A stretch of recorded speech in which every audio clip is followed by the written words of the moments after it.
오늘 말씀은 시편 3절 4절에서 보겠습니다. 악인은 그의 마음의 욕심을 자랑하며 탐욕을 부리는 자는 여호와를 배반하여 멸시하나이다.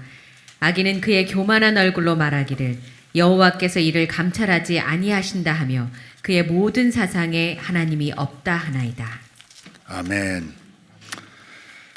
야고보서 1장 15절을 보면 욕심이 잉태한 즉 죄를 낳고 죄가 장성한 즉 사망을 낳느니라 그렇게 말합니다. 그러니까 다툼, 전쟁, 시기, 질투, 증오, 이간, 거짓말, 폭력, 살인, 위선과도 같은 이 모든 것을 통틀어서 고통과 사망이라고 말합니다. 하지만 고통과 사망은 그 결과물일 뿐 모든 고통과 사망 현상에는 반드시 원인이 있습니다. 그래서 고통과 사망의 원인을 거슬러 올라가 보면 욕심이 제1원인으로 나옵니다. 정리하면 인간의 욕심 때문에 고통과 사망의 결과가 온다 하는 겁니다. 돌을 던지면 호랑이는 돌 던진 사람에게 달려듭니다. 그러나 개는 던져진 돌을 쫓아갑니다. 문제의 원천을 쫓아가야지 문제 자체를 아무리 쫓아다녀 봐야 문제가 해결되지 않습니다. 고통과 사망의 문제를 마치 돌을 쫓아다니는 개처럼 풀려하면 안 됩니다. 고통과 사망의 근본 원인은 욕심이기 때문입니다. 돌 던진 사람에게 달려드는 호랑이처럼 근본 원인인 욕심을 해결해야 고통과 사망의 문제를 해결할 수 있겠습니다. 세상의 모든 종교들은 욕심이 모든 인간의 고통인 것을 원인이라는 것을 찾아냈고요. 이에 다 동의하고 있습니다. 하지만 종교마다 그 해결책은 서로 다릅니다. 욕심이란 게 뭡니까? 욕심은 나에게 주어진 목 이상의 것을 차지하려는 마음. 그것이 바로 욕심입니다. 이로 인해서 죄가 오고 결국 고통과 사망 현상이라는 결과가 나타납니다. 에덴에 아담에게 주어진 몫은 피조물이었습니다. 피조물로서 에덴을 관리하는 자리였어요. 그러나 피조물에 불과한 인간이 아담이 뱀의 거짓말에 속아 조물주 하나님의 자리를 넘보게 됐습니다. 그러니까 하나님의 몫을 넘본 겁니다. 넘본 죄의 대가로 에덴에서 쫓겨나게 되죠. 피조물이 조물주 행세를 해서 한 죄값이었습니다. 조물주의 자리를 차지하려던 욕심이 아담 부부를 망하게 한 것입니다. 하나님은 에덴 중앙에 선악을 알게 하는 나무를 심고 아담에게 먹지 말아라 말씀하셨습니다. 하나님과 인간의 경계를 구분하기 위해서죠. 그러니까 에덴에는 선악을 알게 하는 나무 외에는 하나님과 인간을 구분 지을 만한 아무런 경계가 없었습니다. 죄짓기 전 에덴의 아담은 죽음과 질병이 없었습니다. 죽지 않는 인간은 언뜻 보기에 신과 유사했을 것입니다. 피조물과 조물주의 구분이 모호한 겁니다. 이러한 조물주와 피조물의 경계를 구분하는 유일한 장치가 바로 선악을 알게 하는 나무였습니다. 선악과는 너는 피조물이고 나는 조물주야 이것을 알려주는 정체성의 나무입니다. 하나님은 조물주이시고 나는 조물주가 지은 피조물이다 라고 하는 것을 알게 해주는 정체성의 나무, 그게 바로 선악을 알게 하는 나무였다 하는 겁니다. 아담이 욕심을 부리지 않고 피조물의 자리만 지켰어도 에덴에서 영원히 살아가게 되었을 겁니다. 우리 속담에 이런 말이 있어요. 남의 떡이 커 보인다. 누가 방금 동사를 말씀하셨나요? 커 보인다? 남의 떡이 커 보인다. 남의 떡은 이상하게 내 것보다 작아도 내 눈에는 커 보이는 법이에요. 왜 그럴까요? 욕심 때문에. 욕심으로 보면 눈도 제 기능을 잃어버립니다. 사탄은 무조건 남의 떡이 커 보이게 만듭니다. 왜냐하면 남의 떡을 넘보아 망하게 하려고 하는 뜻이 담겨 있어요. 우리 신자들이 이 욕심을 극복하는 방법 몇 가지가 있습니다. 오늘 그것을 나누도록 하겠습니다. 첫째는 욕심을 버리는 것이 아니라 욕심의 대상을 바꾸라는 겁니다. 세상에 말하는 부자가 되는 방법은 딱 두 가지입니다. 돈을 많이 벌거나 많이 버리거나 하는 겁니다. 돈을 많이 벌면 물질적인 부자가 됩니다. 그러나 욕심을 많이 버리면 정신적인 부자가 됩니다. 말 되죠? 네. 그렇지만 욕심은 인간의 원죄적 속성인지라 말처럼 쉽게 완전히 버릴 수 없습니다. 인간인 이상 욕심에서 완전히 자유로울 수는 없습니다. 사람은 죽어야만 욕심에서 완전히 벗어날 수 있는 존재입니다. 그래서 불교에서 하듯이 산속으로 도망가 인연을 끊고 속세를 떠나 무소유로 살면 욕심이 덜할 수는 있습니다. 그렇다고 해서 완전히 욕심에서 벗어날 수는 없습니다. 산 위에 올라가서 물을 마시고 하늘을 베개 삼아 살면 욕심을 덜 부리며 사는 것은 분명합니다. 좋은 수행법 동의합니다. 그러나 다시 산 아래로 내려오면 욕심대로 사는 것이 인간입니다. 죽지 않는 이상 인간은 이 근본적인 욕심의 문제를 완전히 해결하며 살 수 없다는 거 인정합시다. 어차피 욕심 자체를 완전히 버릴 수 없다면, 그렇다면 욕심의 대상을 바꿔보자는 겁니다. 세상과 소유에 대한 욕심을 하나님과 선과 의에 대한 욕심으로 바꾸라는 말입니다. 욕심을 가지고 살 것이면 기왕에 하나님, 선한 것, 의로운 것에 대한 욕심으로 살라는 말입니다. 두 번째는 항상 경계를 그으며 살라입니다. 세상 모든 것은 세 몫으로 구분이 됩니다. 세 가지 몫이 있어요.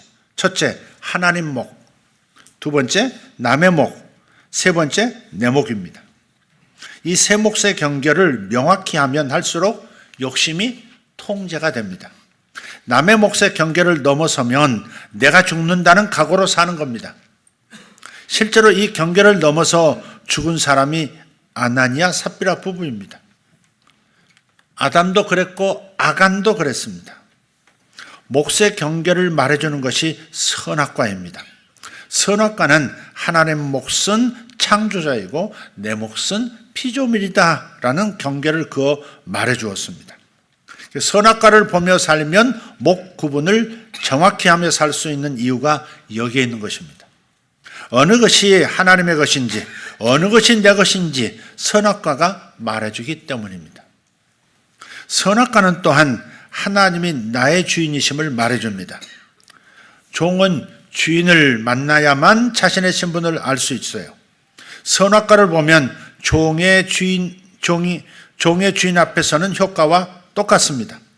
사람은 혼자 있으면 자신이 주인 행세할 가능성이 매우 높습니다. 종이 주인 행세하고 싶은 마음이 욕심이에요. 이때 선악과를 쳐다보아야 합니다. 주인 행세하고 싶은 그 마음, 그 욕심이 들 때마다 선악과를 보면서 하나님에 대한 호칭을 바꿔보는 것도 효과가 있어요. 주님, 주님 우리 늘 그러죠? 근데 주님을 주인님으로 불러보는 겁니다. 주인님. 하나님을 해서 주인님. 본래 주님은 주인님의 줄임말이기 때문이에요. 하나님이 주인님이면 나는 종놈이라는 취재 파악이 쉽습니다. 옛날 종놈이 주인의 것을 욕심부리며 살면 맞아 죽었습니다. 주면 주는 대로 먹고 안 주면 굶고 살아야 하는 것이 종입니다. 그래서 자기 몫인지 남의 몫인지 하나님 몫인지 경계를 그어보며 살라 권하는 겁니다. 세 번째는 이제 욕심을 통제하는 방법을 얘기하고 있습니다. 욕심대로 살았을 때 치러야 할 대가를 묵상하라입니다. 욕심의 결과 언제나 고통과 사망뿐입니다. 이것을 알면 무섭고 두려워서 함부로 욕심대로 사는 것을 선택하지 않게 됩니다. 욕심을 부렸을 때 오는 심판이 무시무시하다는 것을 매일 묵상하며 사는 것, 그것이 나의 인생에 유익이 있는 겁니다. 내 몫인지 아닌지를 반드시 구분해야 합니다. 내 돈인지 아닌지를 구분해야 합니다. 내 여자인지 아닌지 구분해야 합니다. 얼마나 무시무시한 심판이 있는지. 하나님이 심판 주시는 것이 아니라 하나님 만드신 체계 자체가 심판을 가져오게 돼 있습니다. 긍정에 대해 말할 때는 나에게 일어날 최악의 결과를 묵상하지 말라고 권하죠. 오지도 않을 최악의 결과를 미리 상상하며 살지 말라는 겁니다. 그러나 욕심에 대해서 말할 때는 정반대입니다. 오히려 최악의 결과를 묵상하며 살라고 말합니다. 이것이 영적으로 도움이 되는 거예요. 욕심을 부리며 살 때 맞이하게 될 최악의 결과를 매일 묵상하면서 산다면 더 이상 욕심대로 살지 않을 겁니다. 욕심대로 살았을 때 치러야 할 대가를 묵상하라. 세 번째였습니다. 네 번째, 땅에서 살면서도 하늘을 보며 사는 것입니다. 어릴 적에는 구구단, 뺄셈, 덧셈, 나눗셈 그거 하느라고 시간을 다 쏟아붓죠. 그러나 말을 들어보니까 공과대학 들어가면 더 이상 곱셈, 뺄셈, 나눗셈 시험 보지 않습니다. 시험 볼 때 계산기가 허용이 되는 겁니다. 이제는 공식을 외우고 있는가와 그 공식을 잘 사용해서 답을 찾아낼 수 있는지가 중요하게 되었습니다. 수학 올림피아드 아시죠? 거기서는 기존의 공식이 아닌 자신이 직접 새로운 식을 만들어야 풀 수 있는 높은 경지를 요구합니다. 욕심의 문제를 풀려면 수학 올림피아드 수준의 새로운 공식을 요구합니다. 이 욕심이라고 하는 문제는 기존에 존재하는 세상의 공식으로는 풀리지 않습니다. 전혀 새로운 하늘의 공식으로 풀어야만 답을 얻을 수 있습니다. 성경에 보면 밭을 갈다가 우연히 숨겨진 보화를 발견한 농부가 있었습니다. 요즘도 있죠. 포크레인으로 땅 파다가 마늘밭에 숨겨놓은 마피아들이 숨겨놓은 돈다발들. 그러듯이 옛날에도 그런 경우가 있는 거예요. 농부에게는 어느 누구도 소유를 다 팔아 밭을 사라고 권유한 사람이 없었습니다. 그러나 이 보화를 발견한 농부는 스스로 자원의 소유를 팔아 밭을 삽니다. 사실 밭을 산 것이 아니죠. 그 밭에 있는 보화를 산 것입니다. 숨겨진 보화. 사람들은 농부를 보고 미쳤다고 말했을 겁니다. 그럴수록 농부는 회심에 미소를 지으면서 속으로 말했을 거예요. 너희들은 몰라서 그래. 나중에 보면 두고 보면 알 거야. 후회할걸? 이렇게 말했을 거예요. 성경이 말하는 숨겨진 보화는 바로 하늘, 천국, 하나님 나라 또는 구원입니다. 하늘을 본 사람은 땅의 욕심을 버릴 수 있습니다. 사람이 하늘을 보면 죽었다 깨어나도 못할 일을 거뜬히 해냅니다. 자신의 소유를 팔아버릴 수 있는 힘이 생겨요. 제가 아는 목사님 한 분은 뇌출혈로 쓰러지시면서 인사불성으로 계셨어요. 그런데 그 임사체험을 하신 거예요. 천국을 갔다 오셨어요. 영이 천국을 갔다 왔어요. 천국에서 너는 나에게 한 게 없다. 주님이 그러시더래요. 너는 나에게 한 게 없다. 저 여지껏 얼마나 많이 하나님께 드렸는데요. 너는 나에게 한 것이 없다. 의식이 돌아와서 가만히 생각해 보니까 주님 앞에 온 마음으로 한 게 없더래요. 그래서 자신이 소유했던 그 고등학교, 지금 분당에 있습니다. 그 고등학교를 하나님께 그냥 다 자기 이름 하나도 들어가지 않도록 해서 다 환원하고, 그리고도 자기 가진 모든 것을 또 다 드리고, 그리고 다니시면서 하나님 살아계신다, 천국과 지옥이 있다, 그걸 설교하면서 다니시다가 결국 하나님 부르심을 받으셨습니다. 하늘을 본 사람에게만 주어지는 특권이 자신의 모든 소유를 팔아버릴 수 있는 능력인 거예요. 사람들이 미쳤다고 비웃어도 버리며 살 수 있습니다. 남이 못 본 하늘, 나만 보았기 때문입니다. 사실은 버린 것이 아니죠. 더 좋은 것을 얻기 위해서 작은 것 하나를 놓았을 뿐입니다.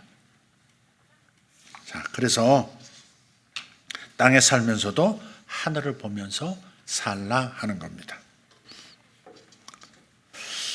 사탕을 쥐고 놓지 않는 어린아이의 손을 펴는 방법이 있죠. 뭐예요? 더 큰 사탕 보여주면 됩니다. 우리 모두는 사탕을 쥔 어린아이와 꼭 같습니다. 놓으라 해도 죽어라 욕심을 가지고 세상 것을 놓지 않습니다. 놓으면 손해보고 죽는 줄 알기 때문에. 그래서 우리는 더 큰 사탕을 볼 필요가 있는 겁니다. 이 더 큰 사탕이 바로 하나님 보게 하시는 하늘과 천국입니다. 구원입니다. 땅의 것을 버려야만 얻을 수 있는 것이 하늘입니다.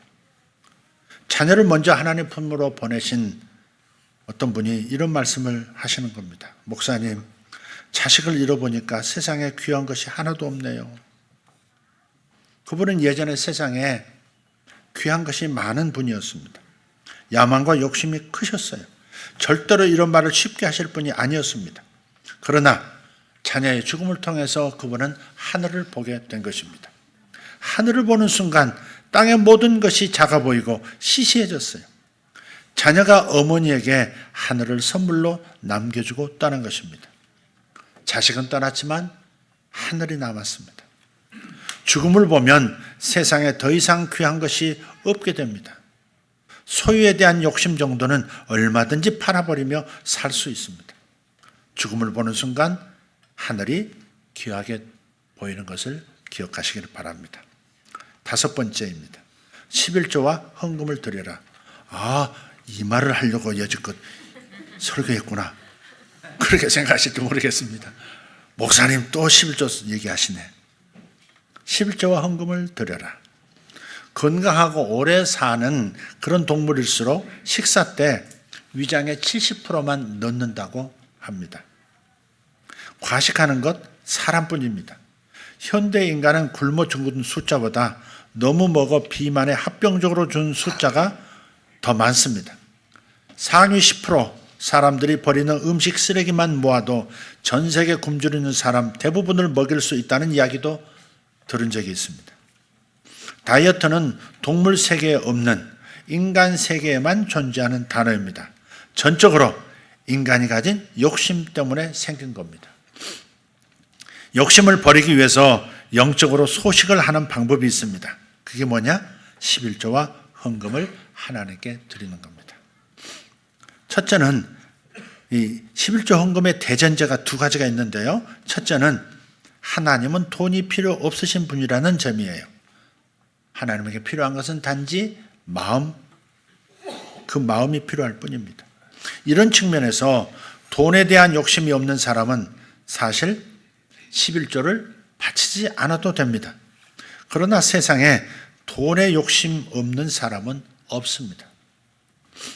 2번째는 욕심에 대한 저항력을 키우기 위한 목적으로 11조를 요구하셨다는 점입니다. 욕심에 대한 저항력을 키워주기 위한 목적, 그게 11조입니다. 공수 낙하 훈련에서 훈련을 할 때 반복해서 뛰어내리는 높이의 그 훈련장이 있습니다. 그게 11m입니다. 의미심장해요. 인간이 가장 두려움을 느끼는 높이는 저 창공이 아닙니다. 그저 땅에서 11m 떨어진 높이가 가장 두려움을 느끼게 하는 거리입니다. 그래서 11m에서 뛰어내리는 훈련을 계속해서 반복하는 겁니다. 그러면 저 높은 창공에서 뛰어내리는 것이 오히려 쉽다는 거예요. 하나님은 10의 2조도 아니고요. 20분의 1도 아닌 10의 1을 요구하셨습니다. 왜냐하면 10분의 1은 11조는 사람이 돈에 대한 두려움이 시작되는 기준 액수이기 때문에 그렇습니다. 10의 2조를 요구하면 그러니까 몇 프로가 되나요? 20%인가요? 10의 1을 요구하면 아예 처음부터 포기해버릴 겁니다. 20분의 1은 마음속에서 저항하지 않아도 낼 수 있는 금액이기 때문에 10분의 1을 요구하신 거예요. 구제헌금 있죠. 구제헌금은 구약에 보면 농사를 지은 사람의 밭에 내 모퉁이를 베지 말고 고아와 과부를 위해 남겨두라 말씀하셨어요. 한번 상상해 보세요. 밭을 사각형으로 그리시고요. 그 내접원, 그 안쪽에 동그라미를 그리는 거예요. 네모 반듯한 곳에 선이 닿도록 동그라미를 그려서 그 나머지 네 모퉁이에 빗금을 쳐서 계산하면 내 몫의 21.5%가 나옵니다. 그러니까 11조와 구제헌금을 합하면 대략 30%가 나옵니다. 쉽게 말해 나는 70%만 먹고 30%는 이웃과 하나님을 위해 드리겠다. 그 정신이 욕심을 막아주는 겁니다. 여기서 구제헌금이라는 것은 뭐 남을 위해서 드리는 성경헌금, 뭐 다른 헌금들 다 포함하는 겁니다. 욕심을 버리기 위해서 가장 효율적인 방법이 11조와 헌금 등을 드리는 것입니다. 사람들은 교회조차고 헌금을 드리는 줄로 알아요. 그러나 알고 보면 욕심 부려서 과식으로 죽어가는 우리를 살리고자 하나님께서 바치라 하신 최소한의 헌금이다. 그렇게 생각하시길 바랍니다. 맹수들이 100% 포식하면 생태계 질서가 깨져요. 먹이사슬 자체가 망가집니다. 그래서 맹수들은 자신이 살기 위해서 70%만 먹습니다. 다 잡아먹지 않습니다. 사람들도 마찬가지입니다. 100%를 넘어서 200% 먹고 사는 사람이 많을수록 하나님의 창조 질서가 무너져 다 망하고 맙니다. 하나님이 세상을 그렇게 만들어 놓으셨기 때문에 그렇습니다. 내 몫의 70%만 먹고 살겠다고 할 때 욕심의 문제도 해결되고 인류도 공생할 수 있는 그 길이 열리는 것, 그게 영적인 법칙입니다. 고이는 샘물 썩는다 그러죠. 썩지 않으려면 흘려보내야 합니다. 세상은 적은 데서 많은 곳으로 물질과 소유가 흐릅니다. 다른 말로 낮은 곳에서 높은 곳으로 물질과 소유가 흘러요. 가난한 데서 부유한 데로 물질이 흐르는 겁니다. 이것은 하나님 창조 질서에 역행하는 거예요. 욕심대로 살면 이렇게 살 수밖에 없습니다. 그러나 창조 질서대로 하면 높은 데서 낮은 데로, 많은 데서 적은 데로, 부유한 데서 가난한 데로, 진한 데서 흐린 데로 흐르게 되어 있습니다. 이러면 많이 고여 썩는 일만은 없을 것입니다. 욕심 때문에 생기는 영적 비만 걸리지 않게 됩니다. 육신의 문제를 해결하기 위해서 하나님께서 요구하신, 이스라엘 백성에게 요구하신 제도가 하나 더 있습니다. 그게 뭐냐면 희년제도입니다. 주빌리라고 하죠. 희년제도예요. 토지와 노예를 소유한 지 50년이 되면 본래 주인에게 되돌려 주라는 계명입니다. 성경의 토지는 본래 공개념이지 사개념이 아닙니다. 토지는 사람의 것이 아니라 하나님의 것이라는 말입니다. 사람이 토지에 대한 과도한 애착과 욕심을 가지고 살 것을 미리 아셨던 것 같습니다. 사람이 20세 때부터 일해서 토지와 노예를 소유하기 시작해서 50년이 지나 70세가 되면 거의 죽을 나이가 됩니다. 이때 희년의 제도는 사람이 가진 이생의 욕심을 효과적으로 통제해 줍니다. 죽으면 어차피 못 가져가는 거니까 살아있을 때 너의 의지로 본래의 주인에게 돌려주어 처분하고 하나님 나라로 들어오너라 하는 그런 명령입니다. 그래서 희년제도는 가난해서 어쩔 수 없이 토지와 자식을 판 사람들에게 절대적인 희망을 주는 제도입니다. 50년만 지나면 주인에게서 돌려받아 가난과 노예가 다시 되물림되지 않기 때문입니다. 가난한 사람에게는 희망을 주고 부자에게는 욕심을 버리게 하는 기능을 희년제도가 해준 셈입니다. 그러나 이스라엘은 역사를 보면 거의 희년을 지키지 않았습니다. 지킨 이 사료가 없습니다. 헌금은 욕심을 떠나고 버리는 훈련입니다. 헌금을 드리는 행위는 돈에다 인생을 걸고 살지 않겠다. 그런 독립선언인 겁니다.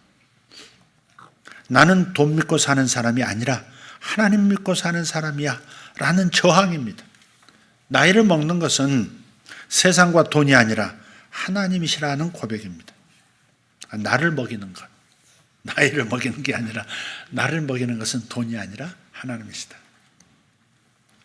세상에 대해서 죽는 연습이죠. 그래서 헌금만큼 욕심을 버리면서 살 수 있게 하는 효과적인 방법은 드뭅니다. 자, 그래서 하나님 앞에 11조와 헌금을 드리라 하는 겁니다. 어제까지, 그제까지 했던 그 세미나 장소가 평창에 있는 저희 수영관이 아니었고요. 그 한 20분 거리 떨어져 있는 펜션들로 이루어진 곳이었는데 제법 큰 건물들로 이루어져 있어요. 펜션인데. 근데 어떻게 해서 여기를 소유하게 됐느냐 담임 목사님께 물어보니까 한 성도 한 분이 기도하다가 뭘 깨달았대요. 옛날에 큰 돈을 좀 벌었는데 그 11조를 떼먹은 것이 기억이 났다는 거예요. 그래서 4억 5천을 그 떼먹은 4억 5천을 다시 목사님한테 가져오면서 이걸로 뭐 필요한데 이렇게 쓰시면 되겠습니다.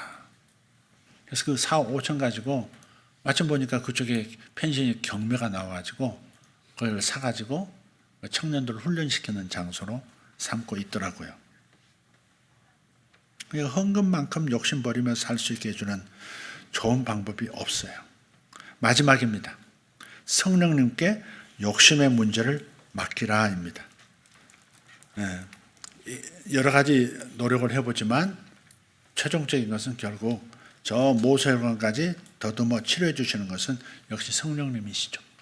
성령님께 욕심의 문제를 맡겨야 합니다. 성령님은 우리가 숨겨진 보화에 눈뜨도록 도와주십니다. 우리 눈에 보이지 않던 하늘을 보게도 하십니다. 초대교회 사도들만 보아도 쉽게 알 수 있습니다. 사도들이 처음부터 담대하게 순교하려 들었던 그런 전도자들은 아니었습니다. 목숨 거는 사람들이 아니었어요. 불과 얼마 전까지만 해도 자기의 스승을 나는 모른다 부인하고 도망갔던 사람들입니다. 두려워서 떨며 살았던 오합지졸들이 사도였습니다. 그러나 저들에게 성령이 임하니까 순교를 두려워하지 않는 전도자로 변하는 겁니다. 자신들의 재산들을 내어놓고 필요에 따라 나누어 쓰는 유무상통의 사람으로 돌변합니다. 누가 강요하지 않았음에도 성령에 이끌려 한 것입니다. 저들도 우리와 같이 소유욕을 가지고 있었던 사람들이었어요. 그러나 성령께서 임하시니까 자신의 모든 재산을 공유하면서 필요에 따라 나누며 살아가는 기적이 일어났습니다.